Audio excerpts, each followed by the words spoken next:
Bismillahirrahmanirrahim. Yang kami hormati Kepala Pusat Teknologi Sumber Daya Energi dan Industri Kimia, Bapak Ibu Koordinator dan Subkoordinator PTC, Bapak Prima Julian selaku narasumber pada siang hari ini, serta Bapak Ibu dan rekan-rekan PTC yang kami hormati dan kami banggakan. Assalamualaikum warahmatullahi wabarakatuh. Waalaikumsalam warahmatullahi wabarakatuh. Alhamdulillahirrabbilalamin. Assalatu wassalamu ala asrofil anbiya'i wal mursalin wa ala alihi wa sahbihi ajma'in. Senang sekali pada siang hari ini saya diberikan kesempatan untuk menjadi MC pada acara sharing session kali ini, yang mana pada siang hari ini Bapak Prima Julian yang akan memaparkan materi yang berjudul Potensi Tandan Kosong Kelapa Sawit untuk Co-firing PLTU yang rendah resiko aglomerasi. Tentunya tema yang sangat menarik sekali untuk kita saksikan bersama-sama, dan tentunya nanti setelah selesai paparan dari narasumber akan ada sesi diskusi yang akan dipandu oleh moderator kita kali ini, yaitu Mbak Desi. Baik, untuk mempersingkat waktu, kami mohon perkenan Ibu Asri selaku perwakilan atau mewakili Bapak Hen Saputra untuk menyampaikan arahan serta sekaligus membuka acara sharing session pada siang hari ini. Kepada Ibu Asri, kami persilahkan. Baik, Assalamualaikum warahmatullahi wabarakatuh. Maaf, ini suara saya sudah terdengar? Sudah, Mbak. Baik, selamat siang semuanya. Yang terhormat Bapak dan Ibu staf PTCI. Kemudian ini saya izin mewakili saja Pak Hen, kebetulan dengan beberapa staf sedang ada rapat PRN Garam di Manyar, jadi mohon izin saya mewakili untuk membuka sharing session rutin PTCI di hari Jumat ini. Baik, terima kasih untuk narasumber yang bersedia, Mas Prima Julian ya, dengan judulnya Potensi Tandan Kosong Kelapa Sawit untuk Co-firing PLTU rendah resiko aglomerasi. Ya, ini sangat menarik, nanti tentunya seperti apa dan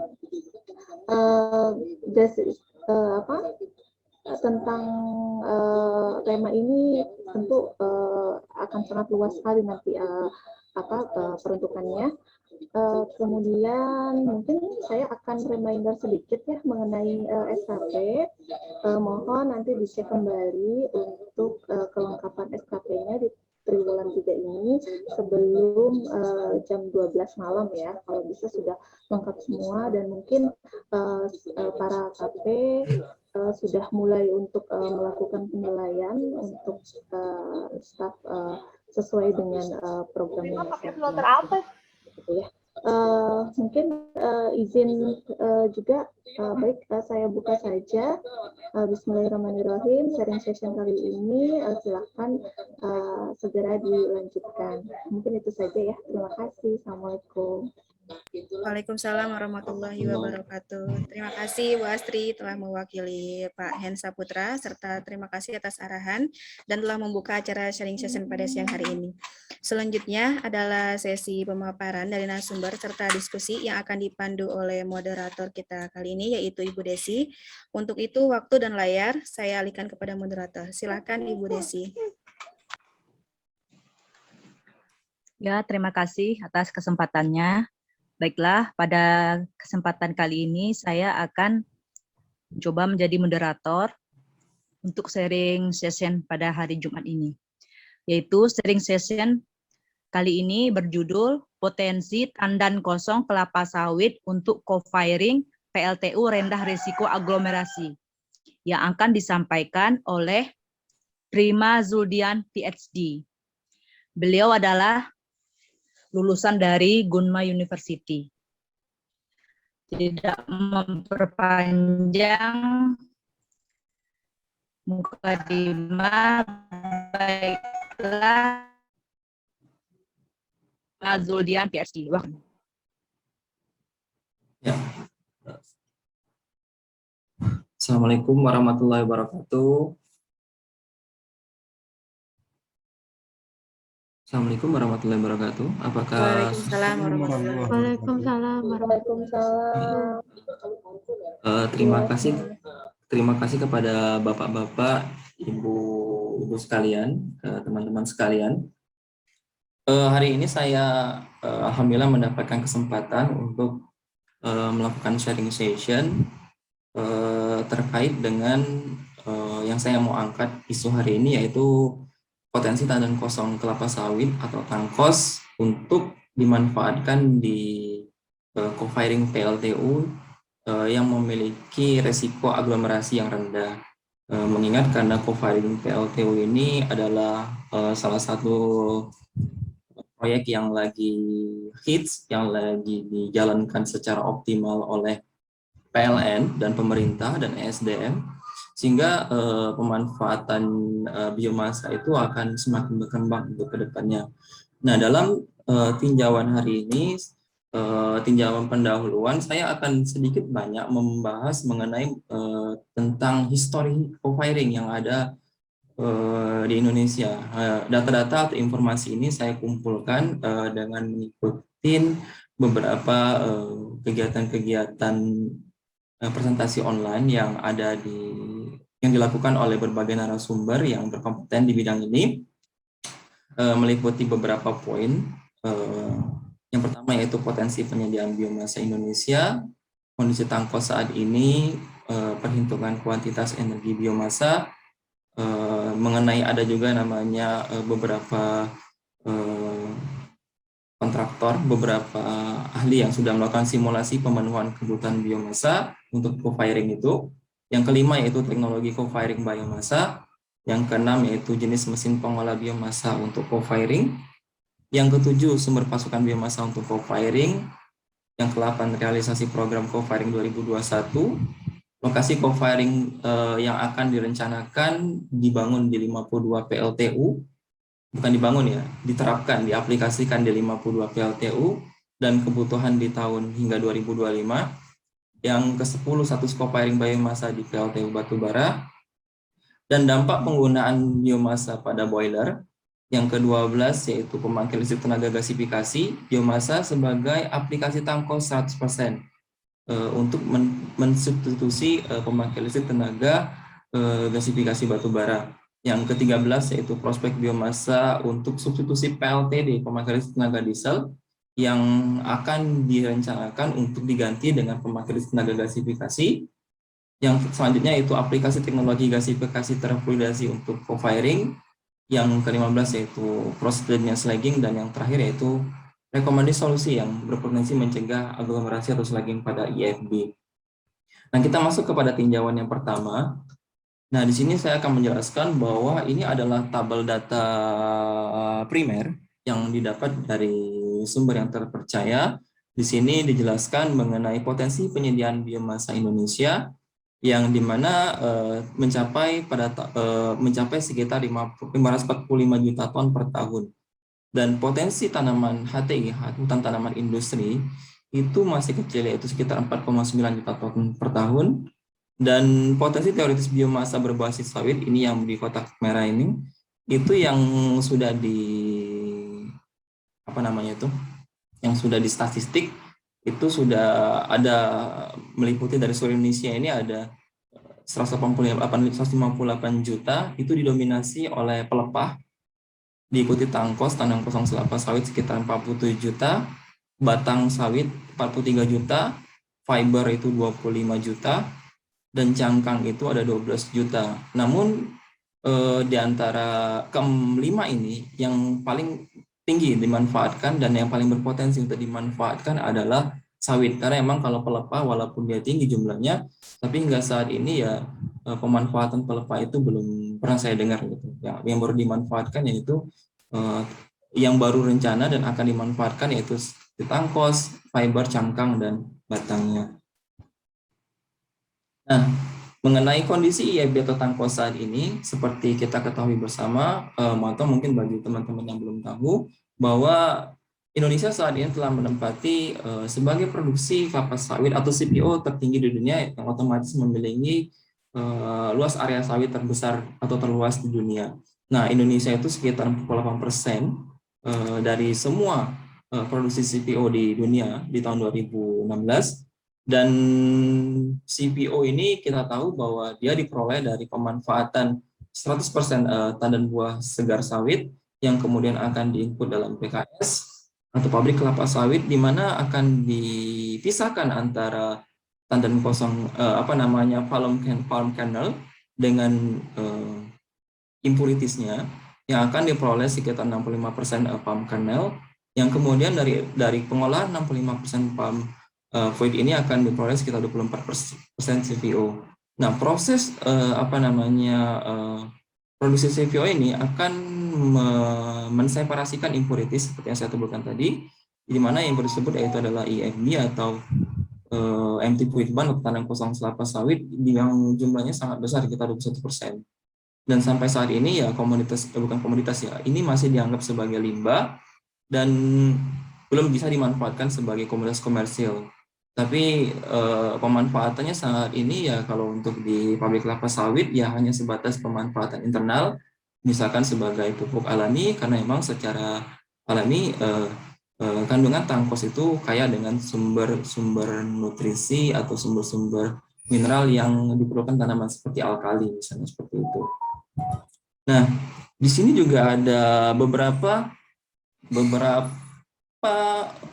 perusahaan atau beberapa narasumber yang pernah saya ikutin di presentasi, dia pernah melakukan perhitungan mengenai kuantitas energi biomasa. Saya mendapatkan data dari PT Pranata Energi Nusantara, di mana saat ini di Indonesia ada sumber biomasa yang paling dikenal.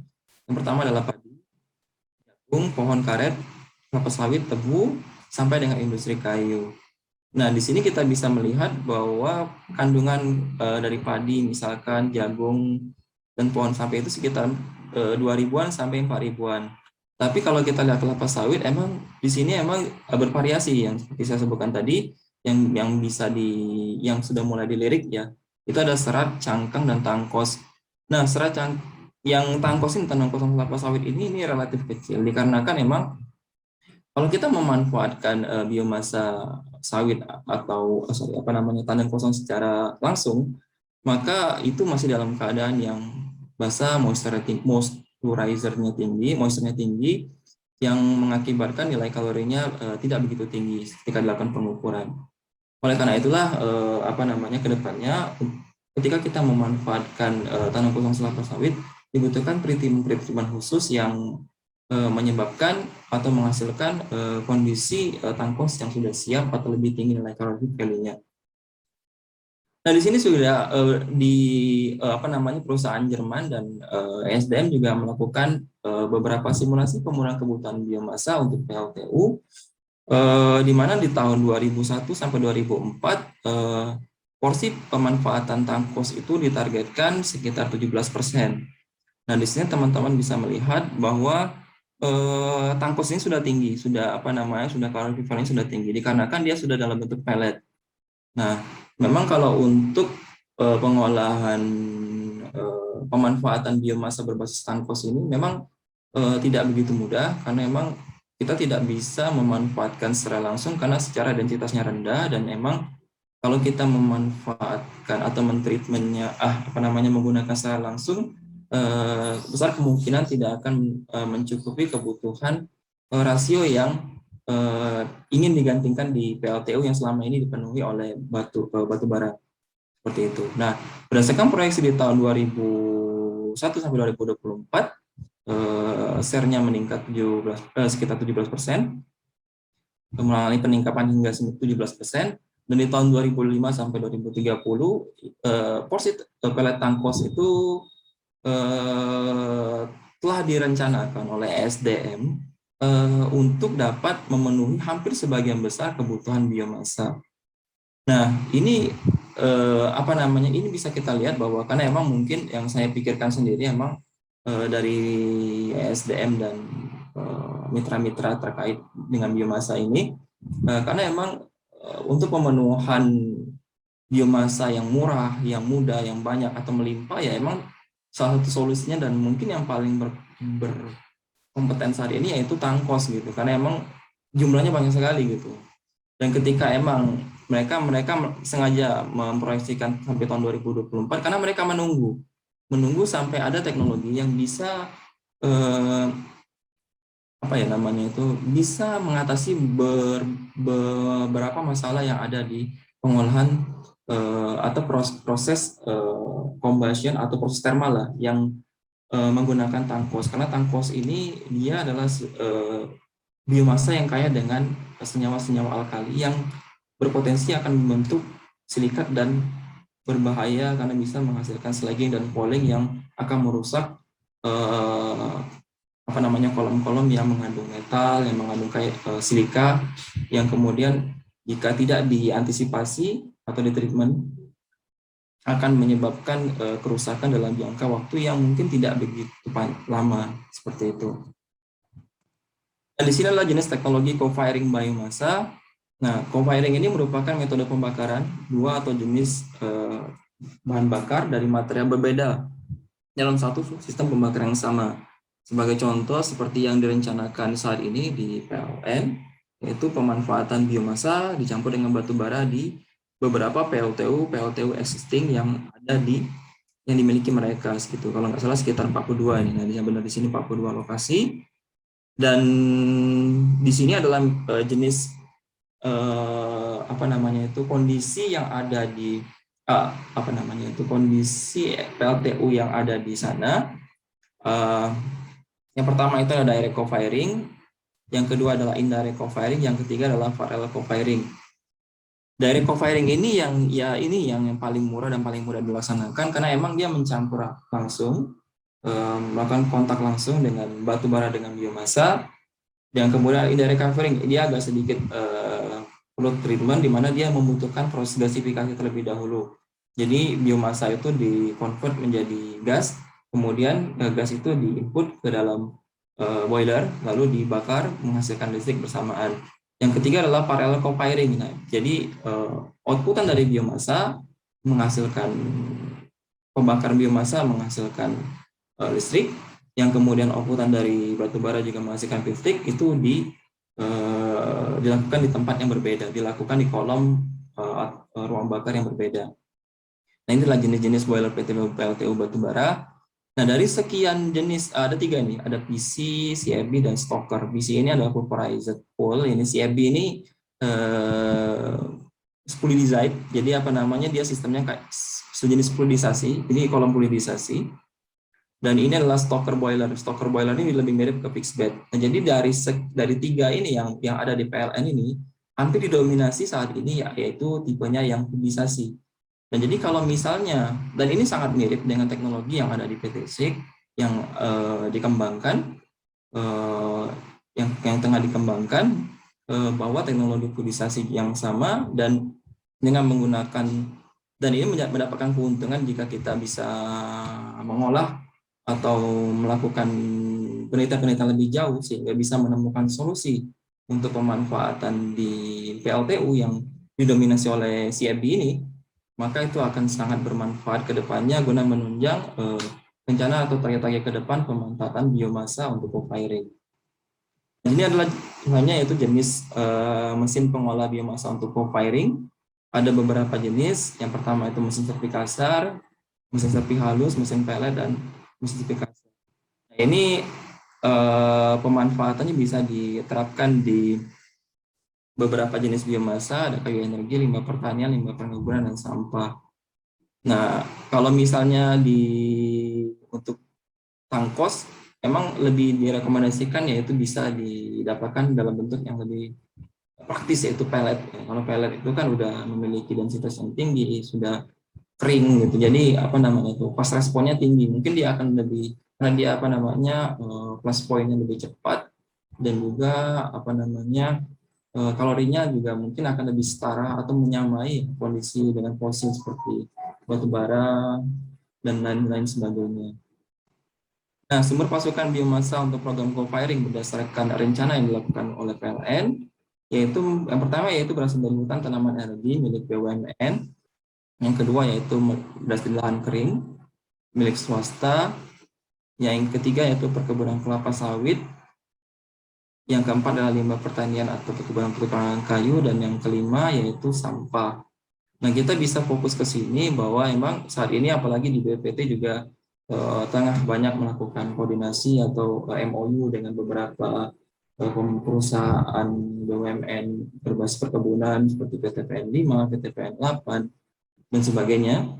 Dan ini sangat berkompeten kalau untuk penyediaan bahan baku, misalkan untuk riset ke depannya ya akan sangat baik sekali karena memang sudah terbentuk perjanjian kerja yang baik dengan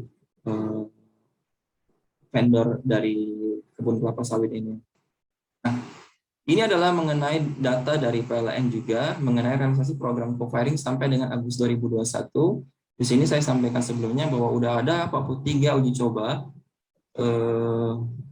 pemanfaatan co-firing, dan yang sudah diimplementasikan itu artinya sudah berjalan hingga sampai hari ini, itu ada 19 PLTU.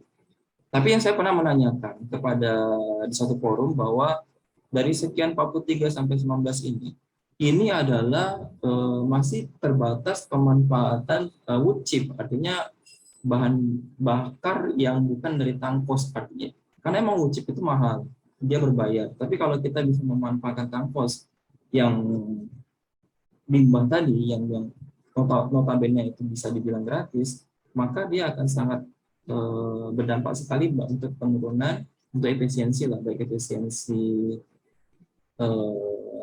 plant dan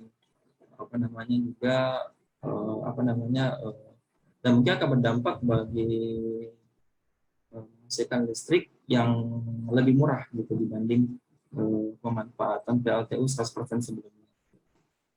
Ini adalah jenis target mengenai pendirian lokasi co-firing ke PLTU yang akan dibangun oleh PLTN, tersebar dari Sumatera hingga ke Papua.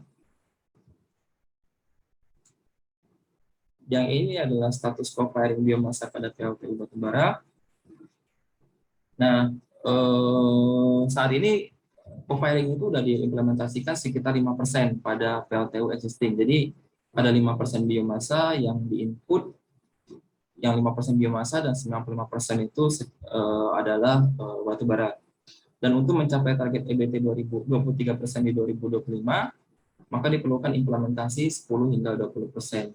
Jadi emang kita tahu bersama bahwa di regulasi undang-undang energi terbarukan kalau nggak salah tahun 2006 itu ditargetkan bahwa di tahun 2025 itu bauran EBT itu sekitar 23%. Dan setelah dihitung itu bisa tercapai kalau mengimplementasikan co-firing biomasa itu 10 hingga 20%. Untuk mencapai target EBT di 2005 itu juga diperlukan supply 8-14 juta ton per tahun biomasa.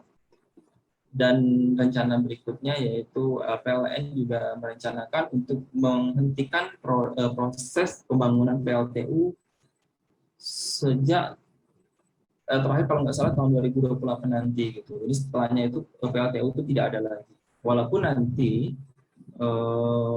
ke depannya walaupun tetap menggunakan PLTU, saya nggak tahu juga nih apakah PLTU yang akan dibangun 2028 nanti dia sudah memasuki konsep seperti ini atau belum. Tapi kalau emang betul ya emang dia sudah termasuk, dia emang udah yang dimaksud baru itu adalah rencana PLTU yang belum dibangun atau yang mau dibangun sampai tahun 2028 ini. Nah, yang kelima itu tantangan co-firing biomasa. Yang pertama itu keberlangsungan pasokan biomasa jangka panjang. Yang kedua, harga biomasa yang relatif mahal. Seperti kita bilang tadi bahwa wood chip, sawdust, dan lain sebagainya itu berbayar. Yang ketiga adalah jika ingin co-firing yang lebih tinggi, butuh investasi yang lebih tinggi. Yang keempat yaitu dampak terhadap efisiensi dan BPP. Hanya itu dampak penggunaan biomasa pada boiler. Manfaat co-firing biomasa dengan menggunakan biomasa, maka komitmen untuk penurunan emisi gas rumah kaca itu bisa dilakukan.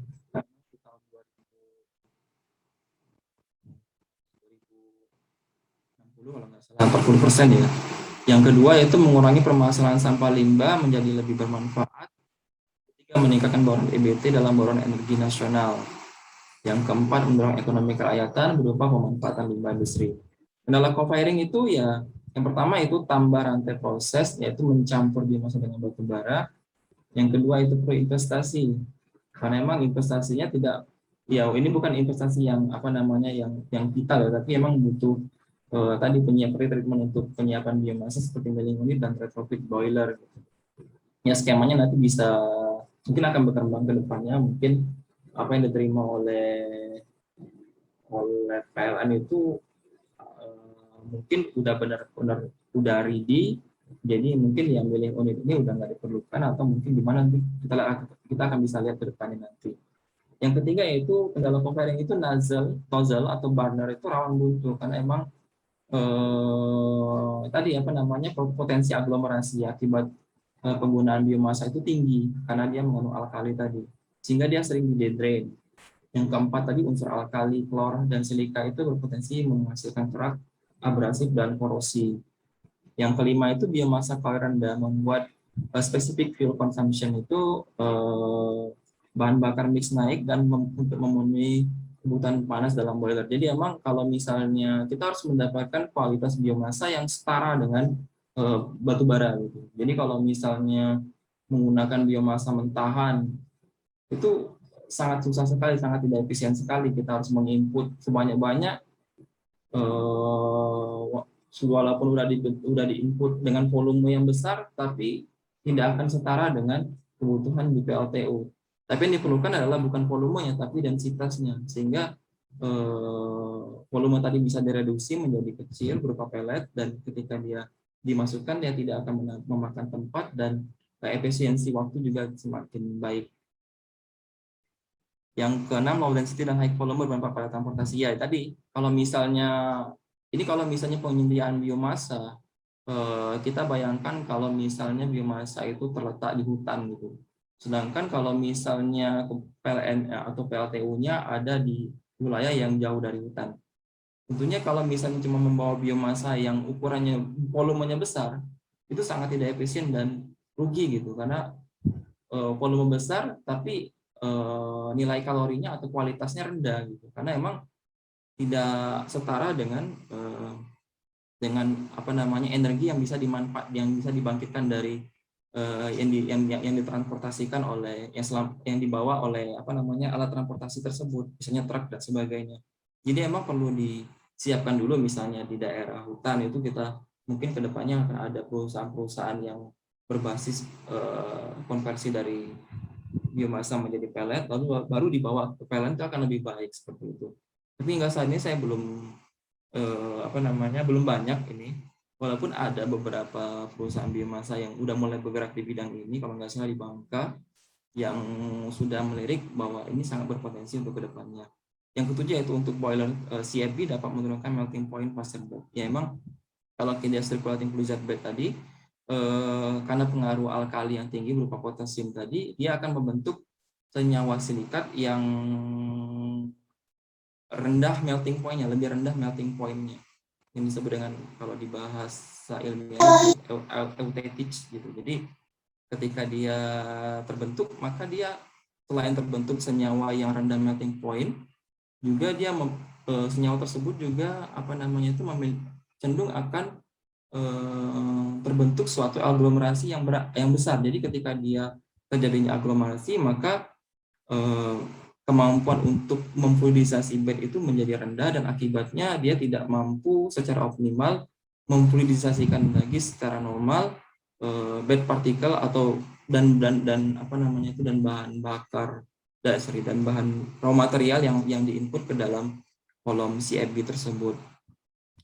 Nah, di sini ada lagi tadi yang terkait dengan indirect co-firing tadi. Nah, di sini merupakan salah satu gambaran bahwa dulu pernah ada di Indonesia itu PLTG gasifikasi yang berbasis batu bara, tapi emang gagal dan sempat diinginkan untuk digantikan dengan penggunaan biomasa.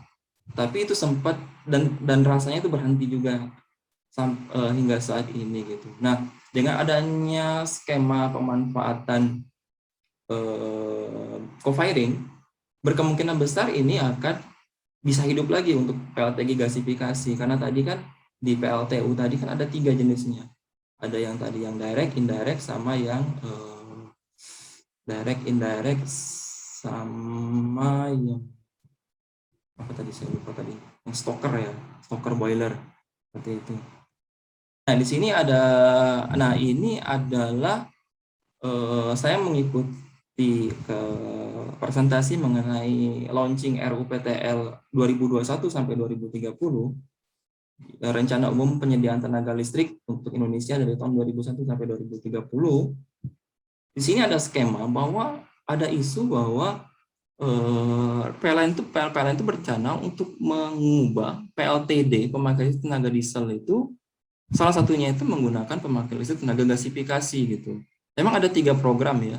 Yang pertama itu program 1, kita bisa di sini program 1, yang mana PLTD yang berbasis diesel ya, ini akan digantikan, akan direncanakan ke depannya hingga tahun 2030, akan digantikan dengan PLTS, baterai, dan IBT lain.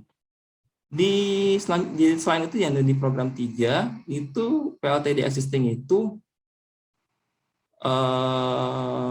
akan dikoneksikan ke grid. Jadi emang dia tetap ada, tapi dia yang selama ini dia off grid, jadi sekarang on grid gitu. Nah, yang non program ya ini yang ada saat ini ya tetap didiamkan aja gitu, nggak diapa-apain. Nah, ini ada 3 program yang dilakukan oleh PLN. Nah, saya menggarisbawahi bahwa yang program kedua ternyata PLN itu juga berencana untuk mengubah PLTD yang existing itu ke dalam PLTG, pemakai tenaga gasifikasi, yang besar kemungkinan ini berkaitan dengan penjabaran saya sebelumnya bahwa ketika pemanfaatan biomasa itu sudah sangat baik ke depannya, maka ini akan mungkin akan diubah PLTG yang digasifikasi yang dimaksud ini, yaitu pembangkit listrik gasifikasi berbasis biomasa, seperti itu. Kan emang kita tidak tahu bahwa PLTU stop, artinya pembangkit listrik tenaga uap berbasis batu bara itu akan di stop di tahun 2028. Maka secara otomatis tidak ada pilihan lain ya, PLTG yang dimaksud adalah gasifikasi biomasa. Nah, PLTG gasifikasi biomasa ini kebetulan sama dengan yang dikerjakan di BPT, dan mudah-mudahan ya ke depannya bisa mensupport pekerjaan-pekerjaan besar yang dilakukan oleh PLN. Nah, ini adalah aplikasi teknologi gasifikasi terpilih untuk co-firing. Nah, di sini kita bisa lihat bahwa Bapak Ibu sekalian bahwa yang CFB tadi, yang freezer bed itu, saat ini di PLN itu mereka juga menggunakan bed partikel yang relatif sama atau pada general pada umumnya itu silika. Silika ini pasir. Nah, memang dia keuntungannya memang dia stabil dan tidak terdegradasi pada temperatur tinggi, walaupun dia sampai ribuan, kalau nggak salah sampai 2000 Celcius itu baru bisa dia ini meleleh, melting. Tapi dia di bawah itu dia stabil dan juga periterimanya relatif murah. Namun silika ini karena dia tinggi O2-nya, silikanya, O2-nya ini, ketika dia akan menggunakan biomasa yang berupa YB atau tandem kosong kelapa sawit, itu dia akan menyebabkan terjadinya aglomerasi karena akan terjadinya reaksi antara alkali dan silika, membentuk reaksi alkali silikat. Ketika terbentuk alkali silikat, secara prosesnya akan terjadi penumpukan alkali yang menempel di permukaan partikel-partikel pasir tadi, yang ketika lama-kelamaan dia akan membesar, lalu kemudian dia kehilangan daya, kehilangan kemampuannya untuk dapat terfluidisasi oleh sejumlah media fluidisasi yang sudah eksis. Lambat laun dia akan stop atau terjadinya defluidisasi, dan ketika dia tidak diantisipasi secara lama-kelamaan dia akan terjadinya slagging atau kerusakan pada logam yang ada di ruang bakar tersebut. Dan inilah yang menjadi masalah utama di PLN. Kenapa saat ini mereka belum bisa menggunakan pemanfaatan tangkos? Karena ya mereka dihadapkan pada kondisi seperti ini. Mereka takut terjadinya slagging ini, dan yang sangat berbahaya jika tidak diantisipasi. Nah, ini adalah skema mengenai proses terjadinya slagging secara lebih detail, di mana ketika biomasa partikel itu mengalami proses konversi, maka sejumlah senyawa-senyawa alkali itu akan lepas berbentuk seperti aerosol, dan kemudian dia akan terkondensasi pada partikel-partikel, dia lepas dan juga dia akan terkondensasi menempel di semua ruang bakar, di semua cross section area yang ada di ruang bakar tersebut. Ketika di dalam keadaan fixed bed, yang artinya dia tidak memiliki silika sang, tidak memiliki pasir silika seperti pada sistem fluidisasi yang saya sebutkan sebelumnya, maka dia akan merusak komponen-komponen yang statik atau yang tidak bergerak. Ya dia nempel gitu, lama-lama kelamaan dia dia akan menyebabkan kondisi logam itu rapuh gitu, sehingga bukan hanya ininya aja kolom ruang bakarnya juga, tapi instrumentasi yang ada di dalam juga rusak, misalnya kayak thermocontroller, atau misalnya kan kalau misalnya di suatu ruang bakar itu kan ada namanya probe temperaturnya, itu bisa rusak oleh kondensasi, oleh aerosol yang alkali tadi seperti itu. Nah, sedangkan pada CFB ya memang dibandingkan dengan fixed bed, dengan pemanfaatan CFB ini kondisi terjadinya slagging itu memang lebih lambat. Tapi emang dia pasti juga akan mengalami slagging karena emang kondisi dari silika sang itu ya kaya dengan silika. Kalau dia kaya silika, lama-lamaan dia tadi saya sebutkan tadi mengendap, defluidisasi, lalu ya juga lama-lama lambat laun dia akan membentuk kondisi yang sama seperti pada fixed bed seperti itu. Nah, ini adalah prosesnya. Nah, salah satu rekomendasi yang saya pikirkan di sini yaitu kita bisa melakukan reduksi atau upaya untuk mengurangi potensi terjadinya slagging tersebut dengan menggunakan pada pemanfaatan tangkos. Yang pertama yaitu pada IMT kita bisa melakukan proses pretreatment terlebih dahulu melalui proses dipping atau direndam gitu, jadi rendam atau dicelup dalam waktu sekian pada waktu tertentu sehingga kandungan alkali yang menjadi penyebab utama terjadinya slagging tadi itu bisa berkurang. Yang kedua yaitu melalui proses yaitu menggunakan bed particle yang mampu bertahan terhadap terbentuknya aglomerasi.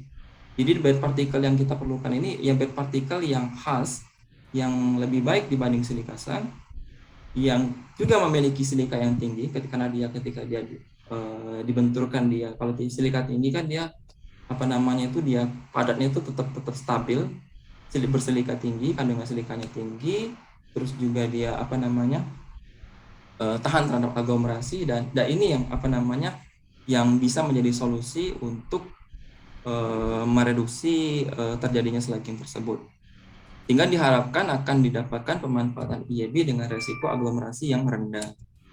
Nah, untuk yang solusi yang pertama pada IEB, rekomendasi solusi yang pertama pada IEB, saya pernah melakukan di penelitian dengan menggunakan pencelupan tangkos. Ini kita gambarkan ya, ini misalnya tangkos yang masih baru. Kita bisa melihat bahwa di sini masih ada yang berwarna sedikit kekuning-kuningan, yang ini mungkin hanya beberapa waktu telah dipisahkan dari proses pemasakan di di PKS. Nah, ini adalah kondisi tangkos yang sudah lama, relatif lama, udah kering, yang sudah dikeringkan secara alami, misalkan dia dijemur di bawah sinar matahari, terus juga dia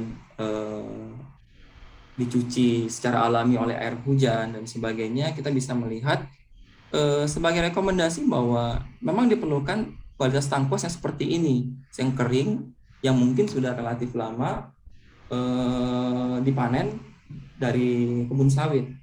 Karena emang karena dengan mengikuti filosofi dipping tadi, ketika secara alami tangkos ini udah banyak dicuci atau dicuci atau washing oleh air hujan gitu, sehingga kandungan alkali yang terkandung di dalamnya itu sudah banyak berkurang. Nah, saya melakukan eksperimen menggunakan tandan kosong kelapa sawit dengan menggunakan waktu tinggal 24 jam hingga 5 kali 24 jam. Dari pencelupan yang pertama, kandungan potasium itu sekitar 38%. Di hari kedua menurun hingga 33%, ketiga 26%, hingga hari kelima yaitu sudah mencapai 10%. Nah, oleh karena itulah, ini juga saya gunakan tangkos yang kalau nggak salah usianya itu udah sekitar 6 bulan setelah panen. Ini tanam kosong yang dibawa langsung dari Indonesia. Kemudian secara otomatis ketika dia 6 bulan, ya dia udah banyak kontak dengan air hujan. Dengan pengukuran FRF hingga hari kelima saja itu bisa kita bisa lihat bahwa konsentrasi potasium itu udah menurun hingga 73%. Artinya tinggal udah lumayan banyak, udah sangat besar kandungan potasium yang berpotensi menyebabkan selaging tadi. Yang kedua yaitu rekomendasi yang kedua yaitu penggunaan partikel fluidisasi yang tidak mudah teraglomerasasi. Nah, sebagai rekomendasi partikel yaitu partikel yang dimaksudkan yaitu clay. Dalam hal ini yaitu turunannya yang berupa bentonite. Bentonite ini senyawa turunan clay yang banyak tersebar di dunia. Di Indonesia juga banyak. Dan saat ini kalau untuk diaplikasikan sebagai partikel atau partikel fluidisasi itu masih sangat sedikit di CFB.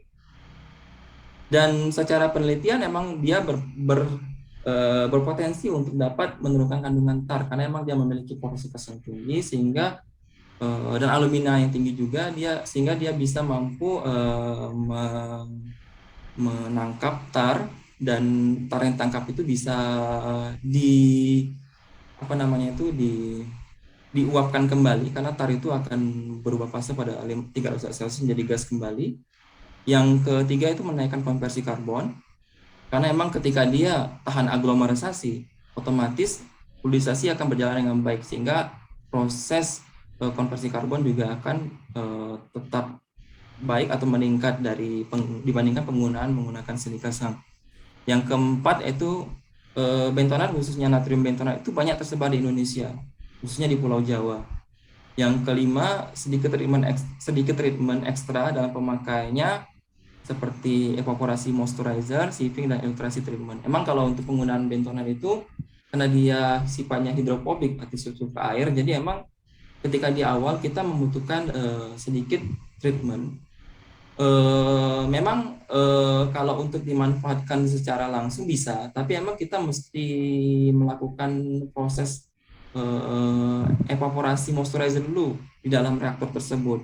Karena kita bisa lihat di sini, kalau di silika sang atau pasir ya, pasir itu ketika dia dipanaskan dari temperatur 0 hingga 17 derajat Celcius itu tidak ada degradasi atau penurunan massa. Ini analisis menggunakan TG ya. TG ini adalah alat yang digunakan untuk melihat perubahan massa yang ada,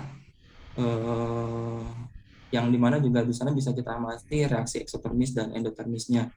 Nah, di sini kalau kita penggunaan bentonat itu terjadi penurunan massa dari 30 sekian menjadi 27 sekian, kurang lebih sekitar 10%-an gitu. Nah, artinya emang kalau untuk penggunaan bentonat emang perlu determin terlebih dahulu. Emang kalau mau ada baiknya bentonat yang digunakan dalam CFB itu adalah bentonat yang sudah dalam bentuk thermal.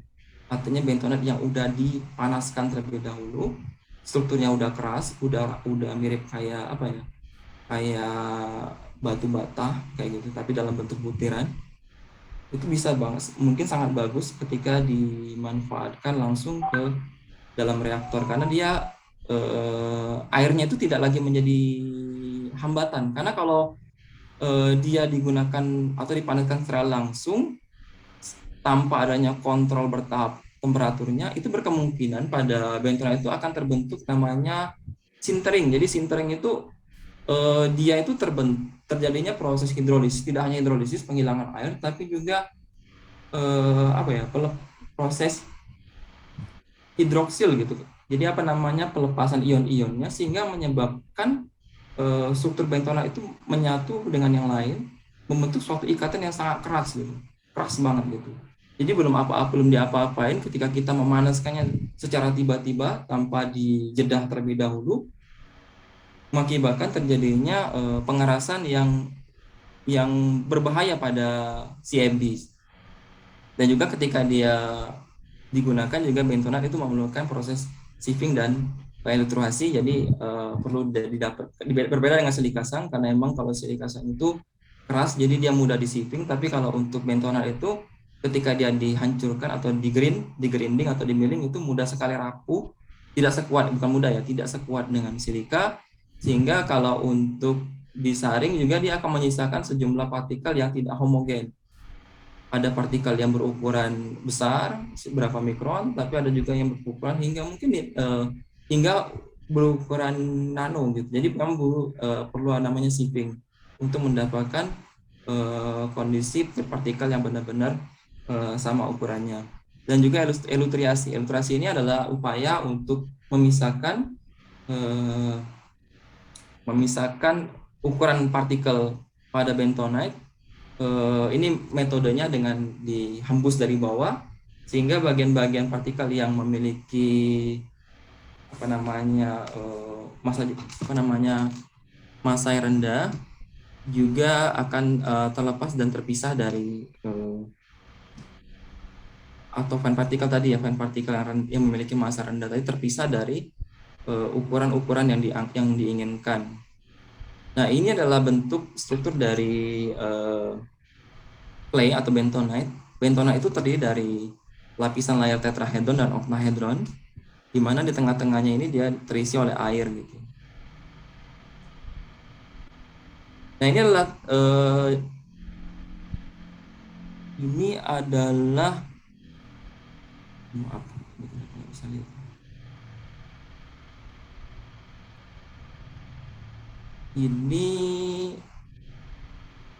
Ini adalah bagian penggunaan bentonite pada CFD. Ini adalah yang sedang dikerjakan di BPT di PT SIG dengan penggunaan teknologi circulating fluid bed. Maka diharapkan ke depannya teknologi, kan kalau circulating fluid bed itu dibandingkan dengan fixed bed itu memiliki efisiensi yang lebih baik dan kondisi tar yang lebih rendah, dan bentonite itu bisa berfungsi sebagai katalis, juga bisa menjadi yang dapat meningkatkan produktivitas syngas. Dan saat ini juga kita bisa lihat bahwa yang sudah terpasang itu ada cold model, hot model, dan jika ada kesempatan ke depannya ya mungkin diharapkan ini bisa dilanjutkan kembali seperti itu. Nah, ini adalah lokasi di mana bentonite yang pernah diteliti ada di daerah Pacitan. Dan di Indonesia itu tipe bentonite itu natrium bentonite. Natrium bentonite ini bentonite yang direkomendasikan dan sangat baik untuk digunakan dalam partikel fluidisasi. Ada dua sih tipenya, kalau nggak salah ada Ca, kalsium bentonite, dan natrium bentonite. Tapi yang direkomendasikan yang natrium bentonite.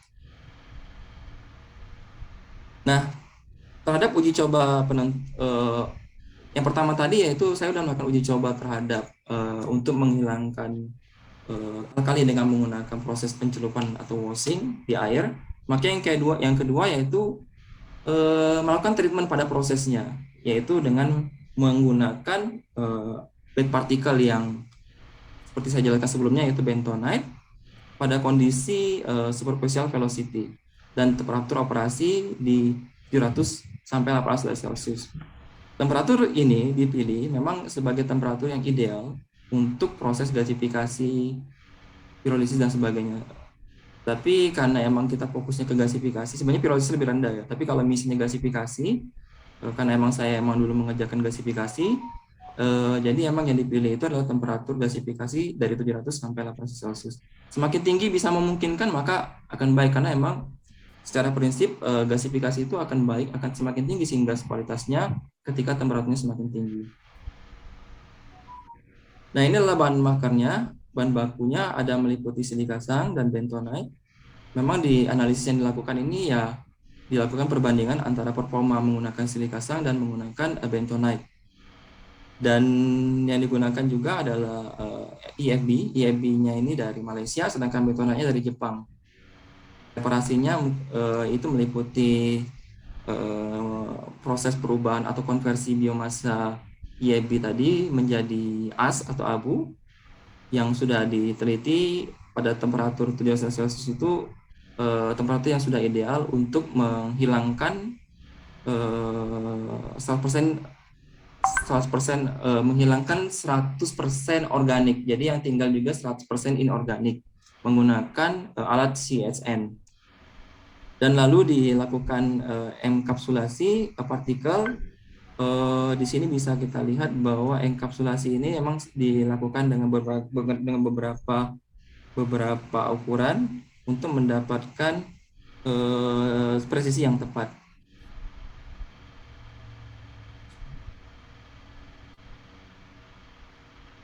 Nah, di sini adalah aparatus yang digunakan. Nah, di sini adalah ini mirip dengan yang ada di 106, dan ini adalah perforator distributornya. Ini jadi pembedanya. Juga mungkin teman-teman bisa melihat nanti, ini adalah kolomnya. Udara atau media fluidisasi yang digunakan adalah nitrogen yang kemudian dihembus dari bawah, yang akan menggerakkan bed partikel yang ada dalam sini. Kapsul itu akan dimasukkan ke bagian atas secara bertahap.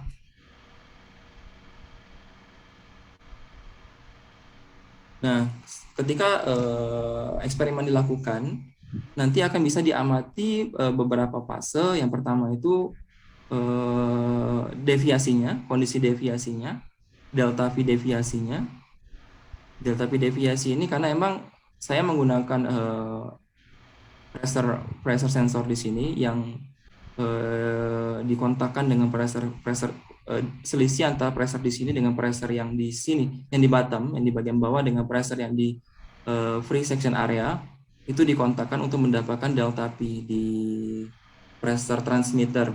Nah, delta P tersebut itu direcord di data logger, kemudian akan diperoleh delta P secara eksperimen. Jadi yang delta P eksperimen teman-teman bisa lihat yang B ya.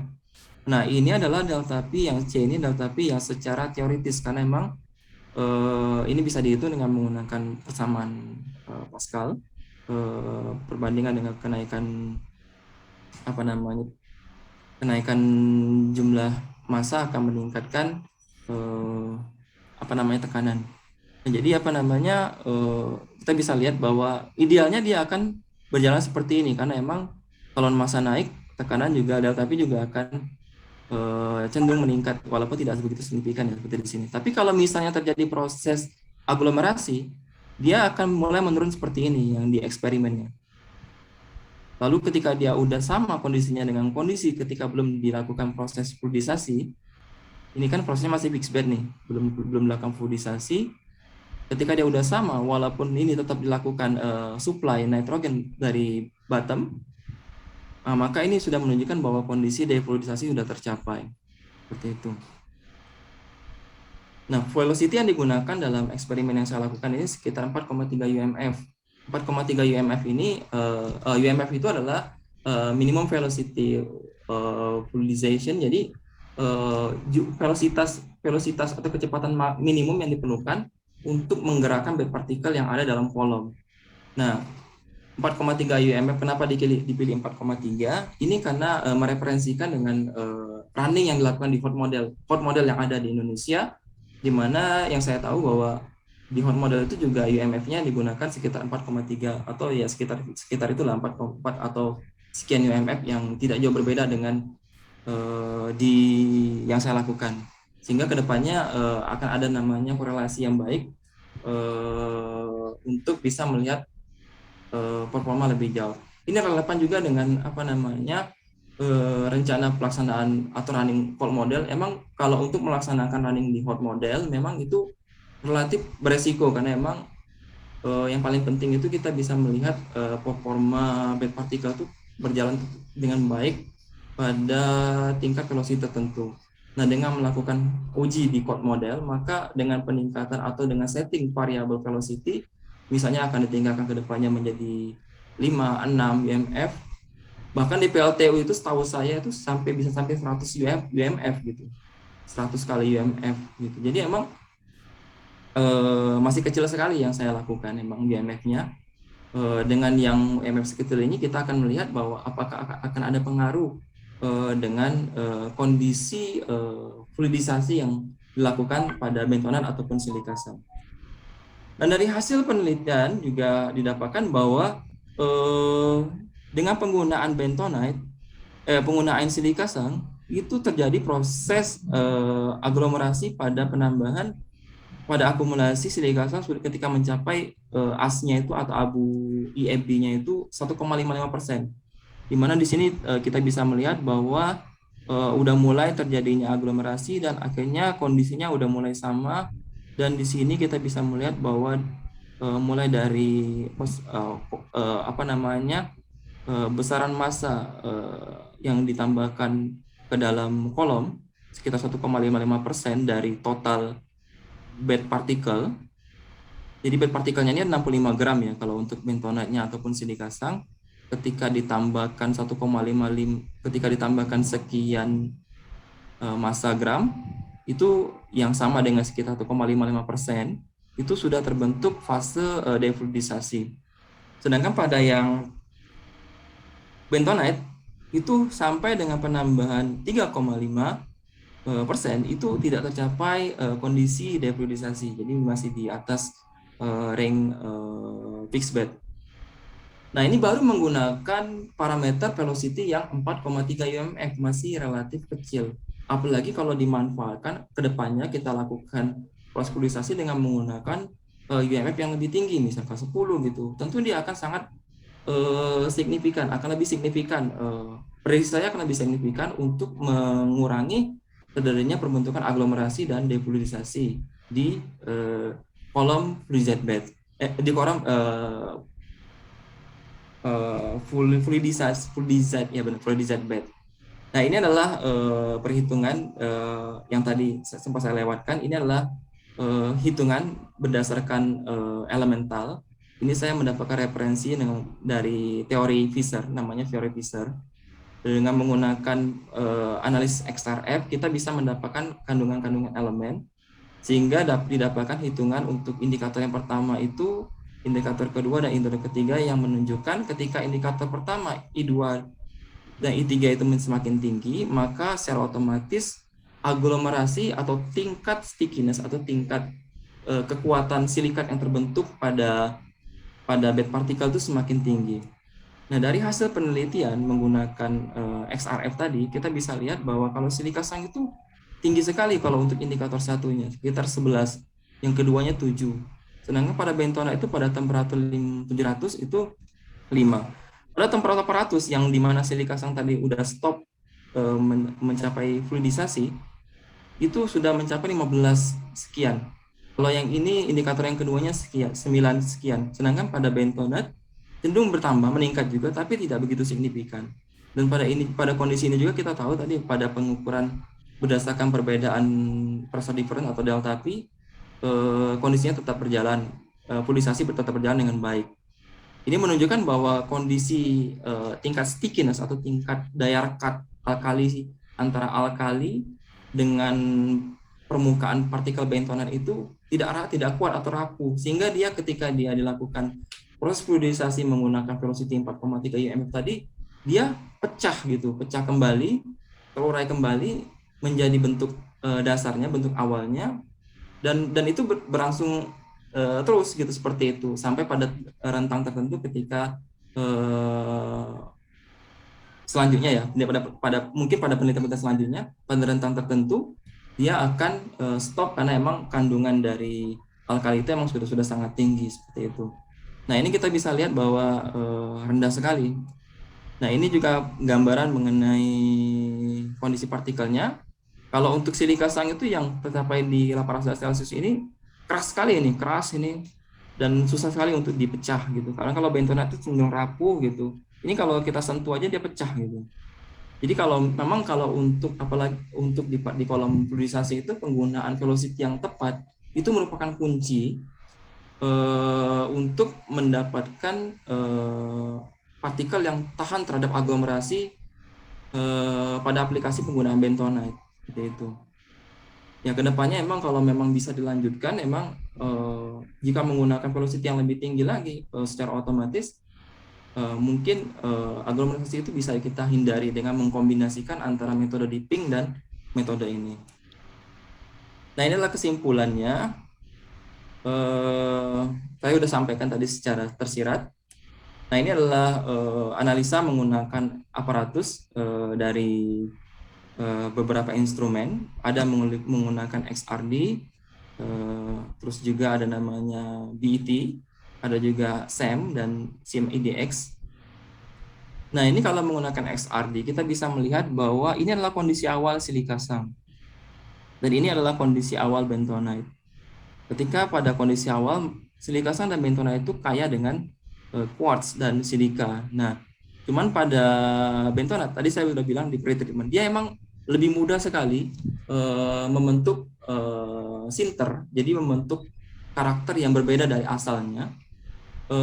Sehingga dia membentuk sejenis alkali alumina silikat yang udah terjadi karena emang kan di bentonite itu juga mengandung sejumlah kecil alkali dan alkali di dalam bentonite itu kemudian dia terjadi perpindahan ion sehingga mengakibatkan pada fase pemanasan 750 dan 800 Celcius ini sudah terjadinya alkali silikat, alkali alumina silikat. Nah, sedangkan pada IEBAS itu ini adalah gambaran ya bahwa untuk di IEB itu yang paling dominan berpengaruh senyawa yang paling menentukan menyebabkan terjadinya slagging itu adalah KCl. Nah, KCl ini saya bandingkan dengan antara yang KCl berdasarkan peak dari sampel KCl, dan ini adalah sampel KCl yang benar-benar dari bahan kimia ya. Dengan IEBAS kita bisa melihat bahwa kesesuaian antara peak yang ditunjukkan bahwa emang di IEBAS itu KCl itu menjadi senyawa dominan yang mempengaruhi yang ada dalam alkali. Dan ini adalah hasil dari pengukuran XRD. Ketika kita melakukan XRD, teman-teman bisa melihat bahwa di peak yang masih awal ini adalah kondisi pada saat belum dilakukan proses thermal. Kita bisa melihat bahwa untuk silika sam itu kan kita ada quartz, ini sama ya dengan silika ya, SiO2 ya. Ini juga ada bentonite, juga ada cristobalite dan quartz. Ini juga sama, cristobalite itu juga SiO2. Nah, ini masih ada ya peak-peaknya. Tapi ketika dia seiring dengan treatment kenaikan temperatur, ini pada kondisi silika ini sudah saya langsung masukkan yang 800 Celcius ya. Tapi yang berbeda itu adalah ukurannya.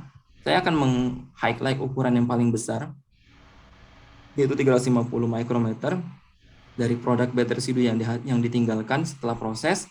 Kita bisa lihat bahwa telah terjadi penurunan peak dari quartz dan dan cristobalite. Tapi kalau kita bandingkan dengan bentonite, kalau bentonite itu cenderung tidak begitu berbeda atau signifikan perbedaannya. Teman-teman bisa melihat bahwa peak dari quartz tadi masih jelas, sedangkan pada silika sam itu udah mulai hampir hilang gitu. Ini menunjukkan bahwa reaksi alkali dan silikat yang terjadi pada pada silika sam itu lebih kuat, sehingga dia tidak bisa dilepaskan lagi selama proses fluidisasi. Sedangkan pada bentonite, karena dia mengandung kandungan alumina ya, nanti yang saya jelaskan berikutnya, aluminium, dia memiliki Al yang tinggi. Al itu berpotensi ketika AL itu berfungsi sebagai inhibitor, jadi dia sebagai penahan. Ketika dia akan terjadi reaksi antara alkali dan silikat, dia bersama-sama dengan Al tadi membentuk senyawa yang namanya alkali alumina silikat. Dari segi melting point relatif sama dengan alkali silikat, Tapi membedakannya itu adalah kerapuhannya atau kekuatannya, di mana alkali aluminium silikatnya rapuh, cenderung rapuh, sehingga dia mudah sekali terdegradasi dengan diterapkannya proses fluidisasi secara berkelanjutan seperti itu. Nah, ini adalah analisis pada silikasan dan bentonite. Ini secara volume tidak begitu beda dengan antara silikasan dan bentonite. Ya, ini teman-teman bisa melihat ini adalah volume ya, ini adalah pore radiusnya, di mana pada ini yang segitiga ini adalah pada kondisi room.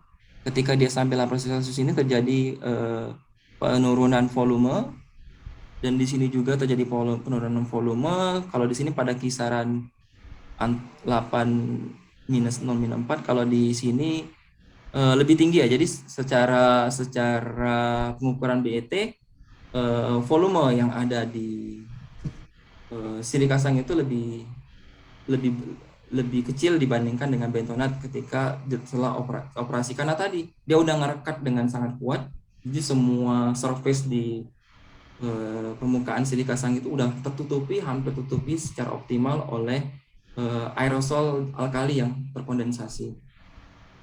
Nah, ini adalah analisis terhadap ini setelah dilakukan proses ya pada 8 derajat Celcius juga.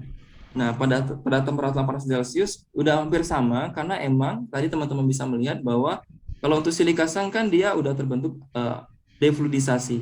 Kalau untuk bentonite dia sudah terbentuk aglomerasi, tapi dia masih tetap terfluidisasi gitu.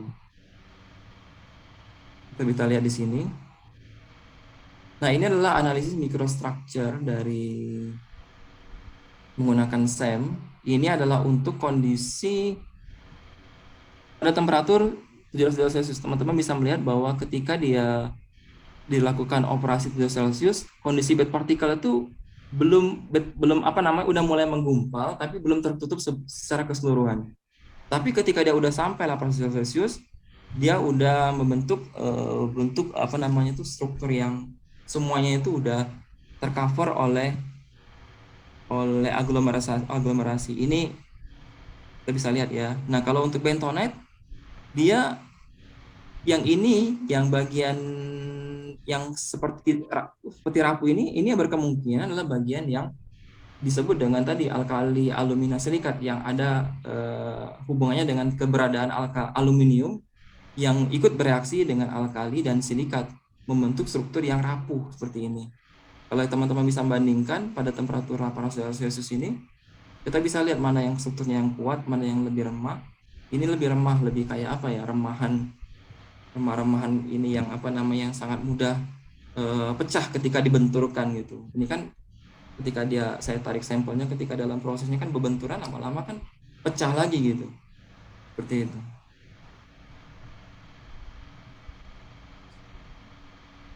Nah, ini adalah analisis menggunakan kombinasi antara SEM dan XRD. Nah, dengan alat ini kita bisa melihat, kita bisa melakukan mapping. Mapping itu pemetaan di titik-titik tertentu yang kita pikir, yang kita prediksi bahwa daerah tersebut itu kaya dengan potasium atau tidak, dan juga kaya dengan aluminium atau tidak, seperti itu. Nah, di sini saya melakukan, ini adalah untuk mapping untuk di silikasang. Yang saya lakukan parameter yang saya garis bawahin yaitu adalah aluminium, yang ungu ini adalah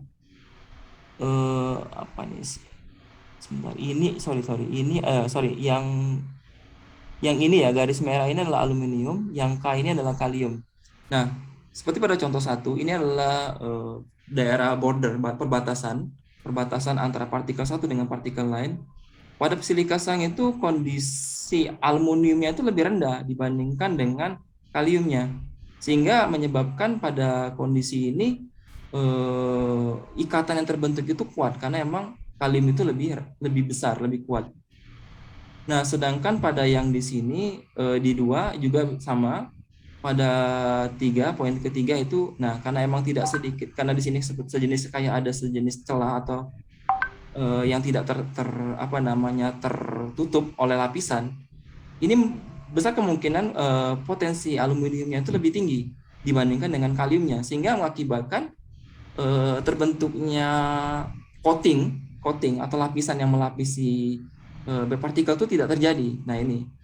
Sedangkan di contoh lain di sampel yang berikutnya saya melakukan yang sama pada yang titik 1, titik ketiga, titik 2, yaitu kita bisa lihat bahwa di titik 3 misalkan ya, yang kelihatannya mana nih, yang titik 4 ya. Titik 4 ini sedikit kondisi aluminiumnya lebih tinggi dibandingkan dengan kalium. Tidak begitu jelas terlihat, tapi kalau untuk yang di lain-lain itu kondisi silikasanya itu lebih tinggi.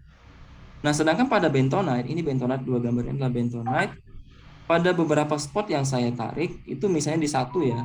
Di 1 itu kondisi aluminium lebih tinggi. Nah, di 2, kecuali yang di 3 nih, di 3 nih. Di 3 ini, poin ketiga ini. Nah, emang kan teman-teman bisa melihat bahwa di bagian nomor 3 ini, kalau ini kita asumsikan partikelnya, ini bagian yang ini udah tercoating gitu. Ini menunjukkan bahwa di sini kaliumnya udah lebih tinggi dibandingkan aluminium.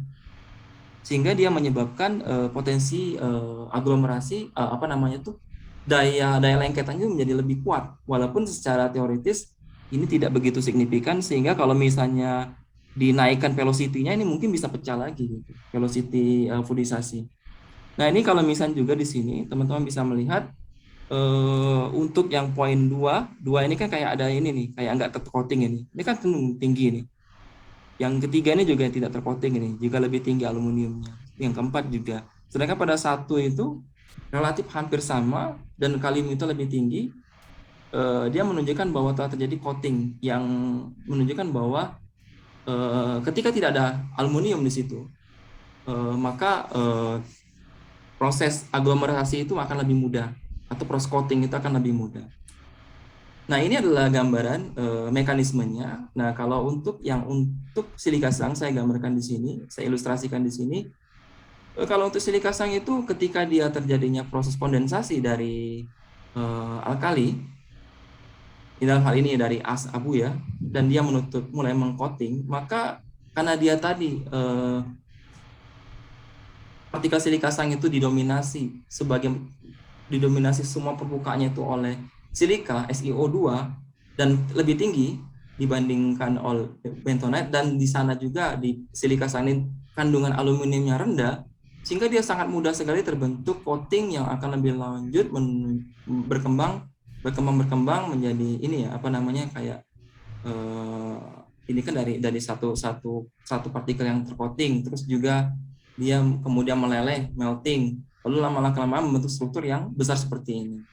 Sedangkan pada bentonite dia agak berbeda. Nah, ketika dia di sini walaupun dia di awal terjadi kondensasi di permukaan bentonite lalu terjadi coating, karena dia memiliki aluminium yang tinggi, pada bagian-bagian tertentu yang kaya dengan alumina, dia akan terurai kembali oleh namanya fluidisasi tadi.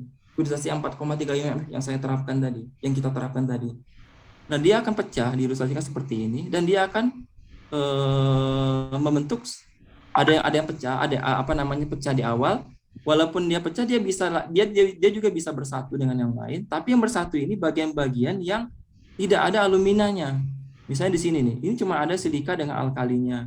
Di sini alkali dengan silika saja. Kemudian bagian-bagian ini kemudian berasosiasi, bergabung, membentuk struktur yang tidak sekuat di sini tadi. Nah, ketika dia walaupun ya, karena emang tadi kan dia terbentuk seperti ini karena emang kemampuan daya fluidisasi dari 4,3 mm itu emang sudah tidak tidak optimal lagi untuk bisa memecah kembali kondisi partikel menjadi kondisi awal seperti ini. Tapi andai kata kalau misalnya kita terapkan velocity yang lebih tinggi, besar kemungkinan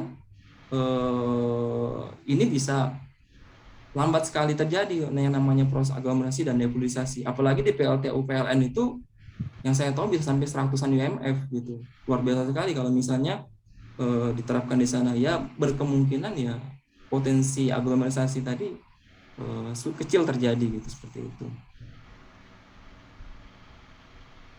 Nah, ini adalah kesimpulannya. Yang saya langsung kesimpulan utama aja gitu. Jadi aglomerasi dan defluidisasi menjadi masalah serius dalam fluidisasi bed partikel yang menggunakan tangkos, khususnya pada operasi 800 derajat Celcius dan velocity 4,3 IMF. Gitu. Peranan elemen Al dalam penerapan velocity itu berperan penting untuk mempertahankan fluidisasi pada bed partikel menggunakan bentonite.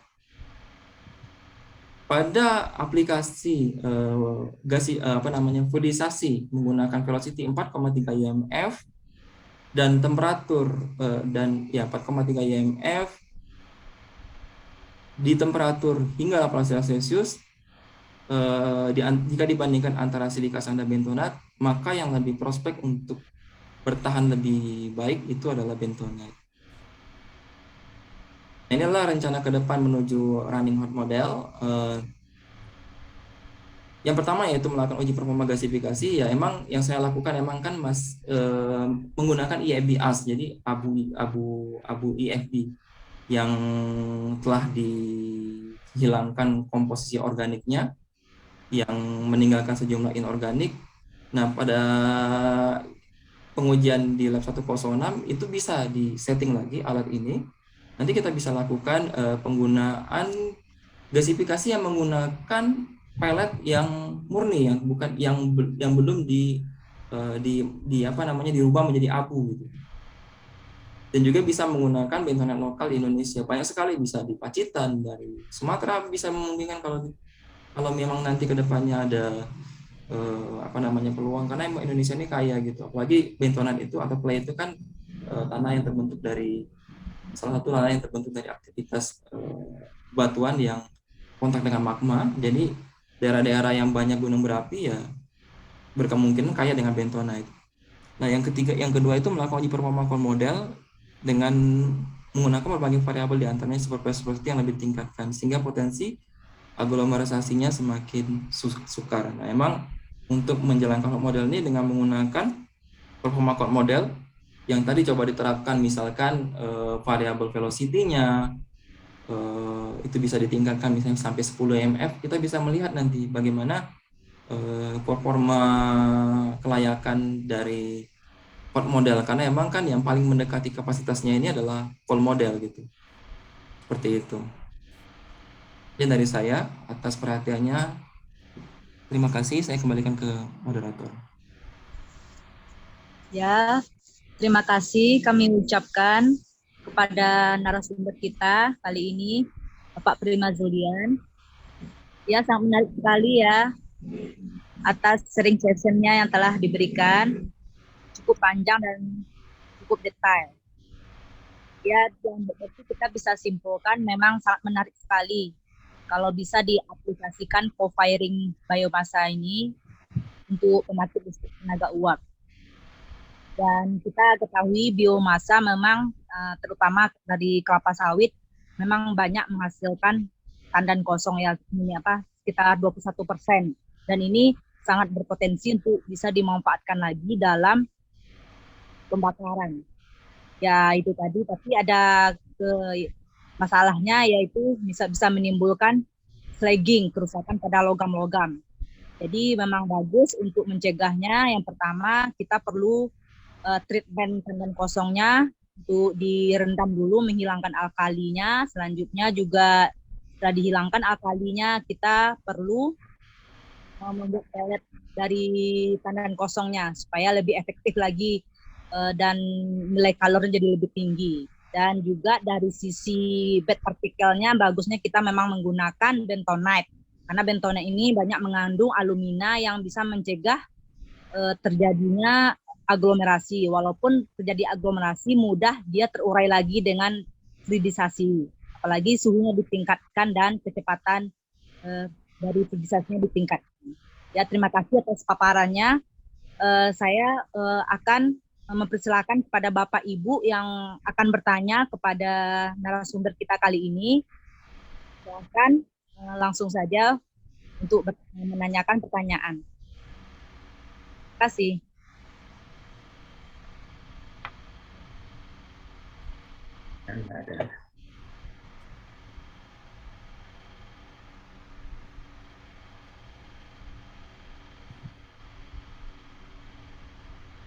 Saya nanya, Ya Pak. Mbak Desi, ya saya mau nanya. Halo? Ya Pak. Ya, Mas Prima. Ya Pak Selamat. Erlan. Ya, bagus ini. Anunya ya. Risetnya bagus ini. Ya. Ya, silakan Bapak. Ya, terima kasih. Saya sedikit komen aja ya. Ada beberapa hal gitu ya. Jadi bagus sekali ya. Jadi saya mengingatkan waktu riset master saya. Sebenarnya hampir mirip Mas Prima. Jadi 23 tahun yang lalu itu tapi saya di batubara. Gitu ya. Jadi hampir nggak gitu jauh ya. Saya lihat ya. Jadi kalau tadi Mas Prima nyebutnya dipping ya. Kalau saya biasa leaching ya. Jadi teknik gitu ya. Nah, di sini nih ada kalau dulu waktu Ya, gimana Pak? gitu Mas. Ya karena gini lagi hujan nih, jaringannya putus-putus. Ya Pak, nggak apa-apa Mbak Desi, kedengaran Mbak Desi. Terus, ya benar, ya. Ya gimana Pak? Jadi gini, kalau dulu di batubara kita biasa pakai namanya standar, namanya argon premium coal, Mas.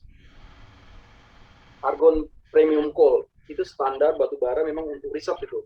Ini ada standarnya gitu ya. Nah, yang saya ingin tanyakan kalau di dalam yang Mas Prima lakukan ini kan biomasa ya. Ya. Standar biomasa yang dipakai itu apa? Gitu ya. Itu jadi ini ya. Karena kalau dulu itu kita pakai kapsul-kapsul ya. Jadi itu argon premium coal itu memang sudah standar mendunia. Jadi produksi dari Amerika. Kenapa? Karena kalau dia akan menjamin itu. Jadi distribusi anorganiknya di dalam. Jadi tadi kan Mas Prima lebih mengamati tadi ada distribusi segala macam itu ya. Karena kan ukurannya kalau saya dulu mengamati kalsiumnya itu kan ukurannya ppm ya waktu itu ya, part per million ya. Jadi sangat kecil sekali. Nah, makanya dibutuhkan standar.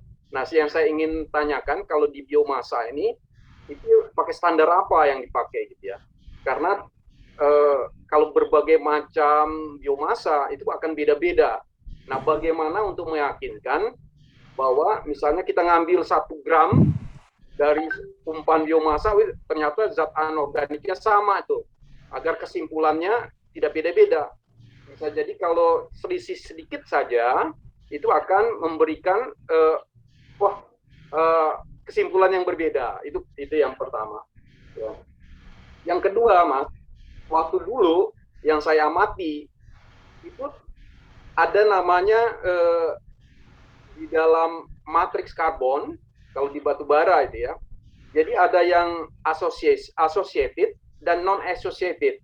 Artinya kalau itu ada yang bergabung dengan matriks karbon dan ada yang tidak. Kalau yang tidak itu gampang untuk menghilangkannya. Tapi begitu yang dia itu bergabung dengan matriks karbon, nah ada kaitannya dengan Mas Prima nih. Mas Prima memulainya di 700, 800, 900 gitu. Iya kan?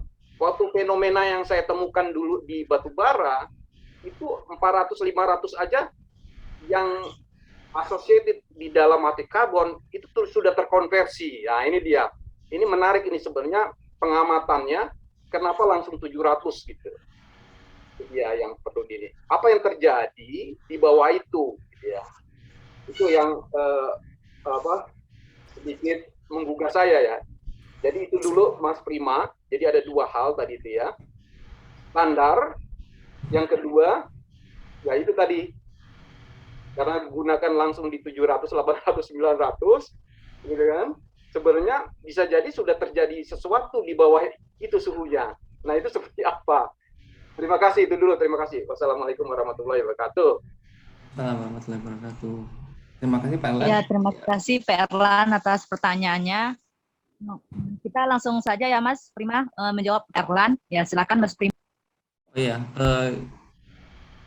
mengenai matriks standar ya. Standar tadi, kalau untuk yang saya lakukan Pak, emang IEB ini sebenarnya dia berbeda dengan batu bara gitu. Kan memang maksudnya beda, bukan berbeda, ya pasti berbeda ya, tapi secara isunya berbeda karena emang batu bara itu kan di apa namanya ya, secara general, secara publikasi juga secara cadangan itu tersebar di dunia itu dan melimpah gitu. Jadi emang dia sudah apa ya, establish lah ininya apa namanya, standar-standarnya seperti itulah.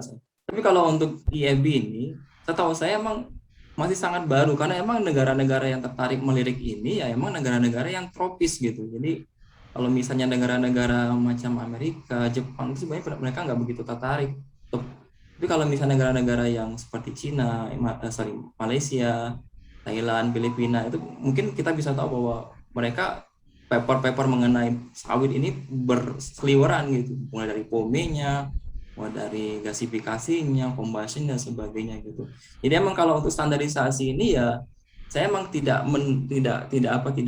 punya standar yang seperti Pak Erlan yang dimasukkan tadi Pak gitu Pak, karena emang ini kan sifatnya pengamatan gitu, apa namanya, biomasa yang digunakan ini juga ya biomasa yang belum banyak diteliti orang, dalam artian ini ya untuk fluidisasi ya, karena emang setahu saya kalau untuk penggunaan tangkos ini masih belum banyak sih papernya sih, palingan ya di Malaysia aja belum apa namanya, saya belum melihat adanya yang mereka berhasil gitu untuk melakukan proses penggunaan IEB pada kondisi termal. Saat ini kalau penggunaan IEB ya yang tangkos tadi itu yang di paper-paper atau publikasi itu bisa saya sampaikan di sini bahwa itu hampir sebagian besar adalah simulasi, jadi simulasi berbasis Aspen dan sebagainya gitu, Chemcad dan sebagainya. Tapi kalau untuk data real itu saya belum banyak menemukan seperti itu. Kalau untuk tangkos tadi karena emang tadi ya kita berkompetisi lah dengan negara-negara luar lah untuk publikasi, dan saya melihat bahwa Indonesia tuh sebenarnya kalau kita udah punya alat di Serpong itu ya berpotensi sekali sebenarnya untuk bisa dilakukan gitu, karena udah ready ya tanda kutip ya. Gitu. Jadi belum ada Pak standarnya Pak seperti itu. Mungkin itu ya Pak yang pertanyaan yang Pelan yang pertama ya. Masukkan tadi ya. Yang kedua tadi mengenai komposisi ini ya karbon ya. Jadi matriks karbon tadi. Jadi emang kalau untuk yang saya gunakan kan emang kan IEB yang abu ya, IEB abu emang karena emang secara teoritis konsepnya itu memang sudah kita ketahui bahwa yang namanya alkali dalam abu itu sangat jadi masalah dalam proses termal gitu. Nah jadi kalau karena emang menggunakan abu ya, karena kita fokusnya kepada inorganiknya tadi, jadi yang penggunaan mengenai analisis terhadap karbonnya itu emang tidak dilakukan gitu Pak. Jadi emang yang saya lakukan emang analisis kepada performa ininya aja, fluidisasinya gitu. Karena emang secara otomatis kalau misalnya fluidisasinya jalan bagus, nggak ada aglomerasi, ya otomatis ya konversi karbonnya bakal tinggi gitu, nggak mandek karena fluidisasinya stop kan. Kalau fluidisasi semakin bagus kan kontak antar bahan baku sehingga konversi karbonnya itu tinggi gitu, seperti itu. Nah kalau untuk secara detail mengenai fenomena yang terjadi pada karbon ketika dalam proses preheating tadi sampai sekian 700 itu ya saya tidak melakukan gitu Pak. Tapi saya rasa sih nggak begitu signifikan Pak pengaruhnya, mungkin ya seperti itu. Belum dicoba ya. Nah, belum dicoba. Karena itulah makanya mengerjakan makanya sama Mas Prima. Jadi dulu ya, jadi tahun 90-an itu slagging itu di pembangkit batu bara di Jepang itu terjadi. Sehingga mereka jadi sebenarnya rumusnya sama nantinya ya. Mereka dapat formula itu. Jadi jadi kalau kandungan abu daripada batu bara itu sekian-sekian, wah itu harganya rendah gitu loh. Jadi dia hindari gitu. Sebenarnya ilmu nyari itunya di situ dia. Jadi dulu itu karena kasus itu dioper ke lab saya di di Tohoku. Jadi sebenarnya case-nya sama ini soal threading di pembangkit itu Iya. jadi udah dilakukan. Nah, jadi dulu yang menarik saya bilang itu tadi kan itu suhu kamu itu sama sebenarnya suhu di pembangkit didekati gitu ya. Tapi sebenarnya kamu bilang preheating itu namanya yang nama tadi associated di mati karbon, bukan karbonnya yang diamati sebenarnya. Jadi ternyata di preheating itu sudah terjadi fenomena gitu kan. Apakah dia itu bisa kalau di batu bara nih ya, makanya saya tertarik ini terus terang kalau ini karena ada berbagai macam fenomena ya itu selama terjadi kenaikan suhu. Nah itu di yang saya bilang tadi itu di 400-500 gitu ya. Ternyata waktu itu yang keluar itu bariumnya itu langsung lompat dia. Nah ini yang perlu sebenarnya kalau dengan biomasa apa yang terjadi nih? Ini ada semacam ketertarikan juga saya melihatnya. Ini menarik sebenarnya banyak sekali yang akan bisa kita eksplor Mas Prima. Ini bagus. Saya senang sekali nih kalau kamu bisa mengembangkan di PTC ya. Ini masih banyak yang perlu kita amati. Terus yang kedua itu tadi tantangan. Jadi kalau Amerika bisa batu bara itu mereka bisa kasih dengan argon premium coal, itu bisa juga sebenarnya Indonesia yang kaya tandan kosong itu kalau untuk riset kita seragamkan. Jadi Indonesia bisa jadi pionir misalnya apa ya. Nanti seluruh universitas yang riset di tandan kosong itu harus menggunakan itu standarnya misalnya gitu kan. Itu udah kita leading di situ ya. Tapi memang harus dibuktikan dengan riset yang mewakili kalau nanti diterapkan. Kalau tandan kosong yang tadi kan idenya bisa menggantikan ya di sekian banyak PLTU misalnya gitu kan. Nah, itu baru bisa demand-nya ada gitu ya. Itu menarik bahwa ternyata riset dengan standar daripada tandan kosong yang kita miliki ini bisa jadi Indonesia itu bisa jadi pusat untuk riset-riset tandan kosong di dunia. Ini mimpian ya sebenarnya. Ya terima kasih Mas Prima. Jadi sepertinya menarik sekali ke depan ada terbuka future ya untuk riset-riset kayak gini. Terima kasih. Itu aja. Silakan yang lain ya. Ya, terima kasih Pak Erlan. Terima kasih Pak Erlan atas pertanyaan dan juga jawaban dari Mas Prima. Selanjutnya langsung ditanyakan. Ya, Assalamualaikum. Waalaikumsalam Mas Imran. Maaf baru gabung. Nggak apa-apa Mas Imran. Ya, menarik ya katanya tadi. Katanya teman-teman tadi menarik ya. Saya juga ikut menyimak sedikit ini. Tadi terkait aglomerasi ya, Mas. Ya. Iya, kedepannya memang fokus kita salah satunya ya aglomerasi itu. Nah, karena bentonite itu juga mempunyai karakteristik yang spesifik, ya mudah terjadi kalsinasi ketika dekat dengan burner, kombuster dan sebagainya itu juga jadi perhatian kita nanti. Ya, terutama untuk hot model ya. Untuk cold model nggak masalah, nggak pakai panas ya. Kalau untuk hot model ini jadi konsensus tersendiri karena memang di situ sangat kompleks. Ya nanti kita minta bantuan Mas Prima juga lah terkait ini.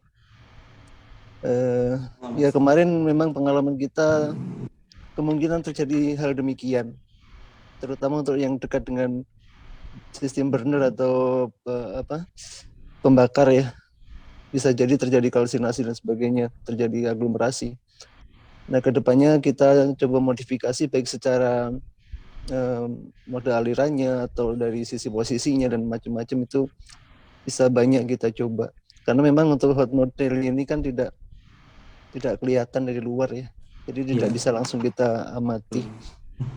Tapi itu cukup menarik sih nanti kalau memang bisa menghindari adanya aglomerasi karena itu sangat merugikan dalam suatu sistem fluidisasi. Ya mungkin itu tanggapan aja. Ya Mas Prima monggo aja. Ya terima kasih Mas Imran atas masukannya ya. Ya emang kalau untuk pretreatment bentonite tadi yang saya sampaikan di awal ya emang dia emang perlu treatment khusus beda dengan silika karena dia emang ini hidrofobik ya karena emang kalau bentonite itu walaupun kita bayangin aja gitu, kalau misalnya ada tanah liat, mirip-mirip lah tanah liat dengan bentonite ya, kena air gitu kan bisa larut gitu, kayak apa ya, kayak tepung gitu, jadi kayak atau semen lah gitu, jadi dia kayak ngeleleh gitu, ngelumer gitu. Nah, ya seperti itulah bentonite. Maka emang di awal emang di treatmentnya emang kalau sebagai saran gitu ke depannya emang kita perlu ada dua sih sarannya. Pertama, kita pre-treatment di luar, jadi bentonite itu kita siapkan di thermal dulu sampai temperatur mungkin sekitar yang ideal ya mungkin sekitar 700 lah. Tapi pada teoritisnya sih yang saya tahu, peristiwa hilangnya air pada bentonite itu bisa idealnya sampai sekitar 500-an lah gitu. Nah gitu, benar-benar hilang ya, karena emang kan bentonite itu emang menghilangkan airnya itu tidak begitu mudah seperti menghilangkan air yang, karena kan ya struktur bentonite itu kan dia berpori berongga-rongga, itu kadang-kadang emang dia nggak optimal kalau sampai 100-200 gitu.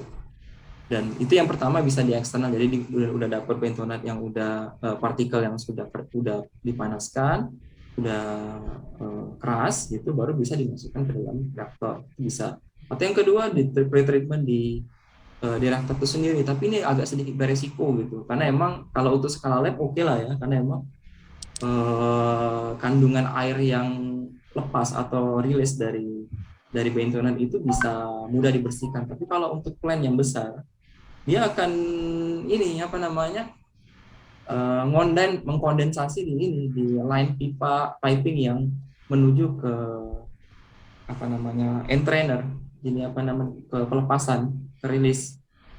Jadi kalau itu udah kondensasi apalagi di hot model, wah itu emang susah treatmentnya, kita mesti benerin dulu airnya itu, bersihin dulu gitu. Seperti itu sih. Makanya kalau air yang di bentonite ya? Iya, dia apa namanya toleransinya berapa itu? Toleransinya saya nggak begitu perhatiin ya, tapi kalau yang pengalaman saya, maksudnya kalau untuk toleransi saya nggak begitu tahu ya, tapi kalau misalnya yang saya lakukan tuh benar-benar kering mas, karena secara otot kalau misal dia nggak kering, nanti dia akan ini ketika dia dia kan tidak akan, ketika dia difluidisasi kan, yang namanya bentonite itu kan dia tadi saya bilang di awal, dia berbeda dengan silika. Para silika tuh size-nya kan homogen tuh. Tapi kalau sudah bentonite yang dapat dari pabrik ataupun yang kita giling sendiri, dia kadang-kadang kan walaupun sudah lewat fase elutriasi itu kan ada partikel-partikel yang pecah lagi karena dia benturan, jadi bentuknya itu lebih kecil kayak fine particle gitu. Nah ketika dilakukan proses fluidisasi, kalau misalnya dia nggak di treatment di awal di luar misalkan seperti itu, nah fine particle itu kan lepas duluan tuh ketika dia difluidisasi. Nah ketika dia lepas duluan, dia di bagian dia akan nempel di permukaan piping atau permukaan palep yang di atas yang bagian yang menuju ke keluaran udara atau gas exit ya. Nah itu. Nah di bagian-bagian itu kalau misalnya ada fine particle tadi yang terlepas, terus juga moisturizer yang ada dari bentonite itu juga lepas, ketika dia kontak di bagian-bagian tersebut, dia mengakibatkan ini terjadinya melumer.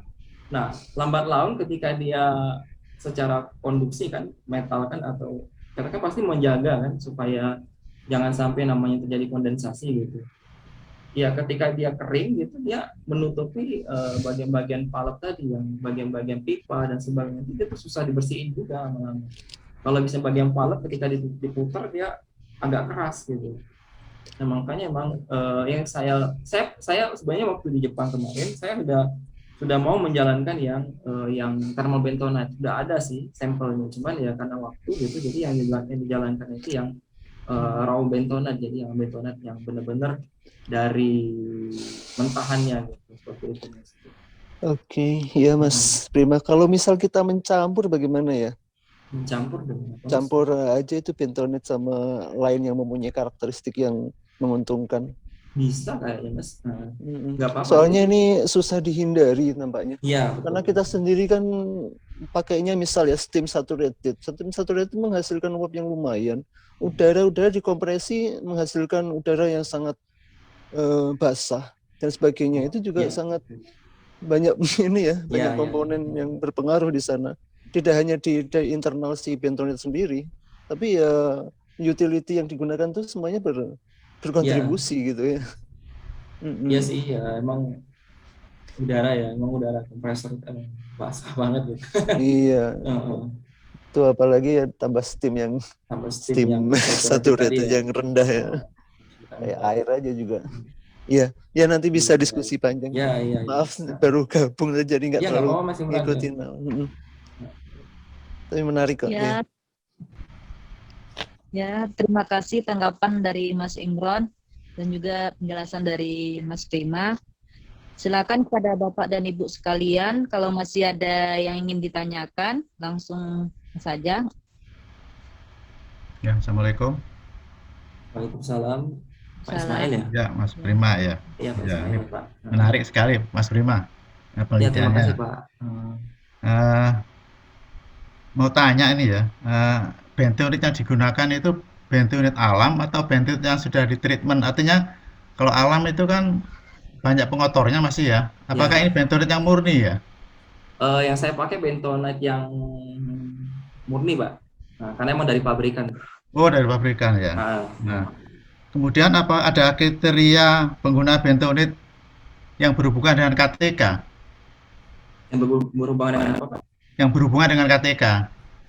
Bentonite kan punya KTK, ada yang KTK yang 60, ada yang 100 gitu. KTK itu apa, Pak? Mohon maaf, Pak. Kemampuan tukar kation. Oh. Kalau yang saya pakai sih, Pak, saya nggak ini sih. Nggak ada hubungannya ya? Nggak ada hubungannya, tapi yang paling penting bentonite itu, Pak, yang kandungan aluminanya tadi tinggi, Pak. Oh iya ya. Itu yang paling penting, Pak, alumina tinggi. Iya. Nah, sedang partikelnya itu diseragamkan nggak itu ya? Ukurannya? Setelah di treatment tadi itu. Ukurannya emang saya seragamkan, Pak. Seragamkan ya? Diseragamkan mesti, Pak. Karena emang kalau nggak seragam nanti dia beberapa partikel yang kecil tadi lepas duluan dia. Betul ya. Oke, ya. Terima kasih, Pak. Mas. Ya, sama-sama, Pak Ismail. Terima kasih, Pak Ismail. Selanjutnya, apa masih ada dari Bapak Ibu pertanyaan untuk ditanyakan? Silakan.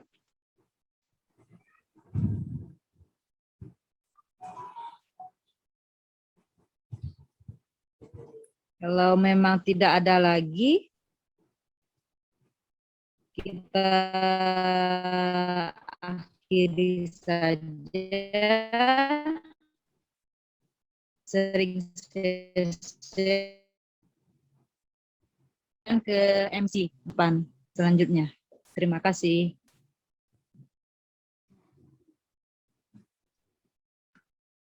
Baik, terima kasih kepada Bu Desi selaku moderator. Terima kasih juga kepada Pak Prima yang telah menyampaikan paparannya, serta Bapak Ibu sekalian yang telah menyaksikan acara sharing session sampai sesi terakhir. Selanjutnya, Teh Novi untuk mewakili Pak Hen Saputra untuk memberikan arahan dan menutup acara sharing session kali ini. Silakan Teh Novi. Ya, terima kasih Mbak Susi, terima kasih Mas Prima dan juga Mbak Desi yang berkenan jadi moderator. Mas Prima yang tidak bosan-bosannya berbagi dengan kita ini, topiknya menarik. Saya tuh sebetulnya semangat banget pengen nyimak betul-betul dari awal dan mendetil, sayangnya ya bersamaan timingnya dengan yang lain dan tadi harus ikut komentar juga di sebelah, jadi mohon maaf. Dan sebenarnya ingin banyak tanya, tadi malah saya Japri Imron begitu, karena kan Mas Prima lagi fokus di sini, jadi saya tadi tanya-tanya ke Imron, kebetulan Imron juga gabung di sini tadi ya, sempat diskusi juga. Karena dari saya pribadi sih ini sangat mendorong ya, kita kan punya plannya, gasifikasi sangat bisa, kalau misalnya bisa aktif lagi, ada kegiatan dan memang sebetulnya sudah termasuk ya program yang diajukan rasanya ada gasifikasi begitu, tapi memang 2 minggu ini belakangan saya tidak terlalu mengikuti juga mengenai kegiatan 2022, maaf. Tapi ya mudah-mudahan nanti dengan semangat Mas, terutama yang saya tahu Mas Prima, Mas Imron, Pak Erlan tadi juga ya, dan tentu saja Bapak Ibu yang lain yang tertarik di bidang gasifikasi ini, saya sih sangat mendorong begitu, dan saya yakin Pak Hens juga ya sangat mendorong untuk dilakukannya kelanjutan ya dari terutama plan kita itu supaya bisa betul-betul bermanfaat. Dan tadi boleh nanya sedikit nggak, yang tadi itu tankosnya dalam bentuk pelet ya Mas Prima ceritanya, atau bagaimana ya? Sorry nih jadi nanya dulu. Yang saya gunain yang pelet, Mbak. Yang pelet ya? Pelet. Ya, karena kan bulky ya, harus minimize dulu volumenya. Iya, betul. Nah itu kan berarti secara ini harus ada energi tersendiri untuk proses pelletizingnya itu ya, itu mungkin nanti yang juga menarik untuk di-consider. Ya, oke, terima kasih banyak. Oh ya, sudah filenya dikirim. Terima kasih banyak Mas Prima dan Bapak Ibu semua yang sudah berdiskusi. Kesempatan yang sangat baik sekali. Mohon maaf juga dari Pak Hens. Saat ini memang beliau ada kegiatan offline sehingga belum bisa hadir. Dan semoga ya setiap sharing session ini bisa bermanfaat untuk kita semua. Dan silahkan dibuka forum-forumnya untuk berdiskusi di luar forum ini, misalnya menghubungi Mas Prima langsung ataupun misalnya diskusi langsung di luar, karena kita sulit ya mengandalkan ketemu di kantor, sampai sekarang kan masih seperti ini situasinya. Jadi jangan saya sih mendorong jangan putus ya, bukan putus, jangan berkurang silaturahmi ya, dengan kondisi seperti ini masing-masing jarang ketemu begitu. Kesempatan untuk diskusi ini terbatas, jadi manfaatkan sebaik-baiknya. Kalau bisa menghubungi via WA juga nggak apa-apa, diskusi tanpa harus ada didorong ada apa-apa begitu. Silakan berdiskusi, barangkali bisa nantinya pada saat misalnya ada grant-grant, karena sekarang kita harus didorong betul-betul aktif ya mencari grant riset atau teman-teman yang punya topik-topik menarik seperti ini, kelanjutan dari misalnya kelanjutan dari studi ataupun hal lainnya, memanfaatkan fasilitas yang ada, akan sangat dibutuhkan ya untuk survival kita ini dengan situasi organisasi yang baru seperti itu. Ya, demikian Bapak Ibu semua, semoga sehat selalu. Terima kasih sekali lagi partisipasinya. Dengan ini kita tutup acara sharing session hari ini. Assalamualaikum warahmatullahi wabarakatuh. Waalaikumsalam warahmatullahi wabarakatuh. Terima kasih Titi telah berkenan mewakili Pak Hens Saputra. Alhamdulillahirrahmanirrahim. Dengan demikian acara sharing session kali ini telah selesai. Terima kasih banyak kami ucapkan kepada seluruh pengisi acara pada siang hari ini, serta seluruh Bapak, Ibu yang telah berkenan menyaksikan acara sharing session kali ini dari awal sampai akhir. Terima kasih banyak. Mohon maaf apabila ada kesalahan dari saya pribadi, salah kata maupun ada yang kurang berkenan. Wabillahi taufik wal hidayah. Wassalamualaikum warahmatullahi wabarakatuh.